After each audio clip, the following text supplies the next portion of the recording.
എന്റെ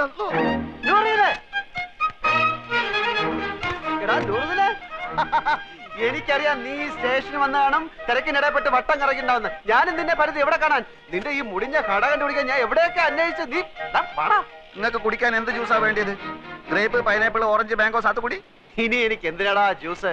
നിന്നെ കണ്ടപ്പോ തന്നെ എല്ലാ ജ്യൂസും ഒരുമിച്ച് കുടിച്ച പോലെ ആയില്ലേ? എവിടെ നിന്റെ അർത്ഥ കൈക്ക് ഉപ്പ് തേക്കാത്ത മാമ? നിന്റെ കട കൊള്ളാമല്ലോ. നിന്റെ മാമ തട്ടിപ്പോയാല് പിന്നെ ഈ കട നിനക്കായിരിക്കും അല്ലേ? ധാരണ്ട് ഞമ്മക്ക് അറിഞ്ഞൂടാ.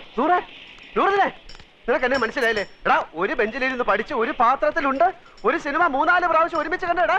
നൂറേ, നിനക്ക് എന്നെ മനസ്സിലായില്ലടാ. കാള് തെറ്റി. പടച്ചോടാണ് മാമ, ഞമ്മക്ക് ചെയ്താൻ അറിഞ്ഞൂടാ. അറിഞ്ഞുകൂടാത്തവനാണെങ്കിൽ എങ്ങനെയാണ് അർത്ഥമാക്കി ഇപ്പൊ കേട്ടാളെ എന്റെ മാമ നാട്ടുകാർ പറഞ്ഞു കൊടുത്തായിരിക്കും. അതെ, ഒന്ന് വന്നാട്ടെ. വരുന്നു. അതെ, ഈ ചെക്കന്റെ പേര് 100 എന്നാണ് ആൾക്കാരെ പറഞ്ഞത്. അതാരെങ്കിലും പറഞ്ഞു തരണോ? ഇമാതിരി മുമ്പിലായക്കാരെ ഞാൻ ദിവസേന കാണുന്നുണ്ട്. ഞാൻ അങ്ങനത്തെ ആളൊന്നുമല്ല. ഇതൊക്കെ ചോദിക്കാൻ നിങ്ങളാരാ? നിന്റെ പേര് എനിക്ക് ആരും പറഞ്ഞു തന്നില്ലേ? നിങ്ങളുടെ പേര് പറഞ്ഞിട്ട് എനിക്ക് എന്ത് കാര്യം? കാര്യം തന്നെ എനിക്ക് പറയുമ്പോ കേക്കാം.